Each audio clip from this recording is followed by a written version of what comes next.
Hey everyone, Big Sloss back with yet another Big Sloss Slop Station. Today we are talking about the incredibly sloppy behavior of the Twitch CEO Dan Clancy.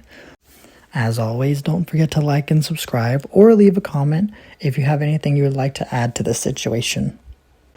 This man has been on a roll this past week with a lot of terrible behavior after TWITCHCON was an absolute failure. So, as I talked about this past Monday, Emiru was sexually assaulted at TWITCHCON, and TWITCHCON staff lied about their security, acting swiftly to reprimand the suspect, when in fact, Twitch let the man walk away initially and did not pursue any punishment until Emiru's manager stepped in and pressured the TWITCHCON staff. However, more things have since come out showing the terrible security at TWITCHCON, where people streamed themselves walking past security.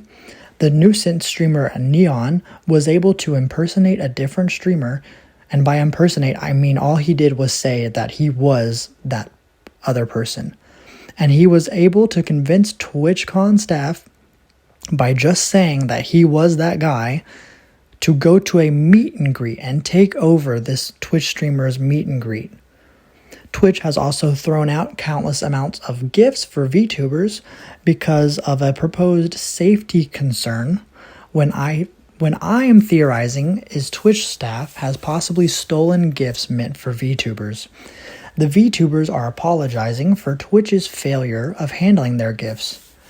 Twitch staff has also forced certain VTubers to show their face, risking their public safety when they in fact did not have to show their face to Twitch staff to begin with.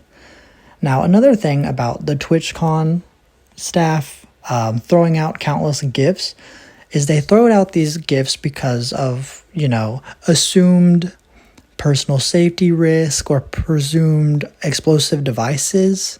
And if that's the case, then why were these gifts allowed to come into TWITCHCON in the first place? Why were they allowed to come into TWITCHCON in the first place? Does that mean you were allowing explosive devices to come into TWITCHCON initially?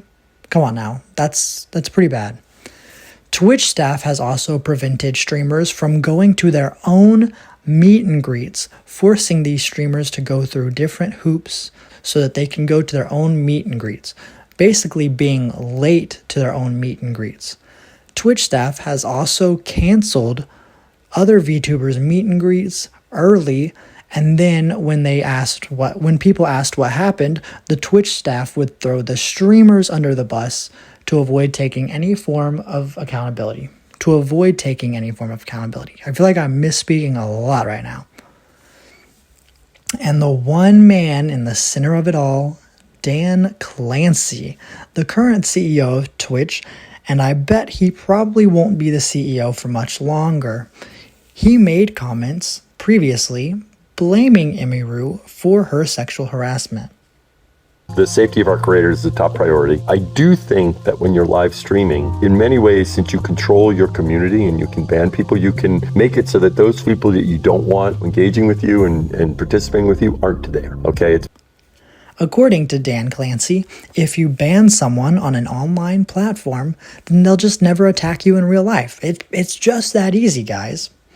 Obviously, a dumb take from a Twitch CEO, which obviously, if you're a CEO, you shouldn't have that bad of a take.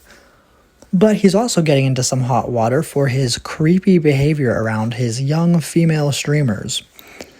Wow, a billionaire being creepy around young women. Who would have guessed it? Why is this such a common occurrence? I don't understand. Anyways, Clancy has been caught red-handed spending his final TWITCHCON as a creep towards young women. Tell Dan Clancy we said what's up. There's no way.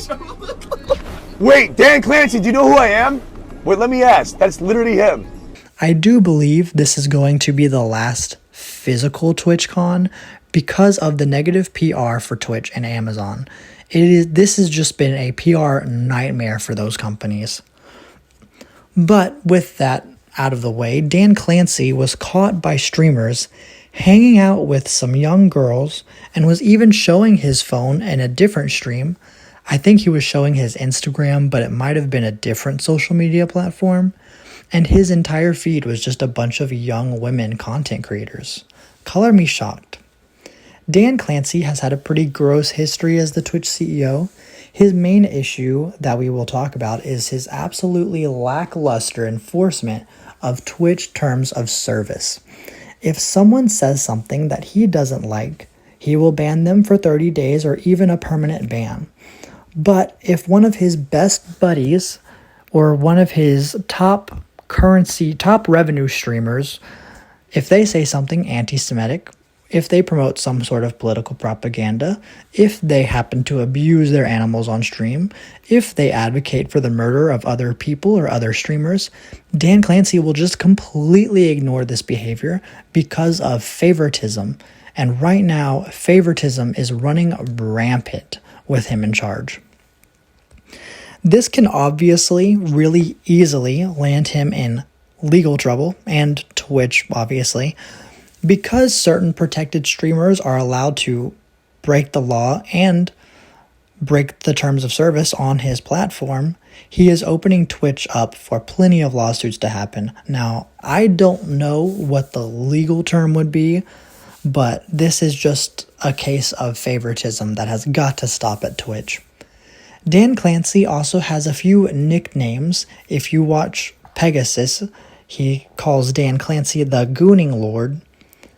And most of his nicknames are centered around the term gooning. This is because he will also let popular female streamers get away with plenty of not safe for work content on his platform. And if a man does the same thing by accident, instantly permabanned, can never be allowed on Twitch again. But a lot of popular female streamers are popular because they create content in very skimpy clothing, or they are nude slightly off camera, or they are nude on camera but use green screens to cover it up, that kind of thing. And do you know, ironically, who's most affected by this behavior? Other female streamers. While Dan Clancy allows popular female streamers to engage in this deplorable NSFW behavior, other women who use the platform pay the price. If a woman wants to use the Twitch platform just to play games and have a good time, you know, what Twitch is supposed to be for, their streams will never be successful because they aren't showing cleavage or showing off their body, and sometimes even chatters on their own stream will tell them to have more revealing clothing or to do something provocative, because that's the community Twitch and Dan Clancy have cultivated. Dan Clancy has cultivated a community on Twitch where the most popular and most wealthy streamers get to do whatever they want regardless of Twitch's terms of service. These streamers can advocate for political violence, abuse their dogs, or show off their body on stream, and Dan Clancy won't do anything to enforce Twitch's policies. But again, if smaller creators engage in the same behavior, they will never be seen on Twitch's platform again. This past week, I think we've truly watched the last physical TWITCHCON take place. I believe next summer, Twitch is going to make an announcement that the 2026 TWITCHCON is going to be an online-only event. That way, they can avoid any PR nightmares because of their own incompetence like we've seen this year. I also believe within the next coming months, Twitch CEO Dan Clancy will either resign from his position or just be outright fired by Amazon. And if he isn't, if he somehow continues to be the CEO of Twitch, who's running Amazon? Who's running any of these companies? Who is allowing this man to engage in all this terrible behavior online? Twitch is now a rotten place running rampant with people breaking the law and going against Twitch's own terms of service. And TWITCHCON's failures to its content creators, putting them in an unsafe environment, taking away their gifts or gifts for VTubers, making VTubers show their face in public, just all of these countless things are adding up. And Twitch or Dan Clancy need to finally pay the price. Anyways, thank you all for watching this video. I hope you enjoyed my drawings of the Goonmeister Dan Clancy. As always, I hope you all stay safe out there, and bye-bye everyone.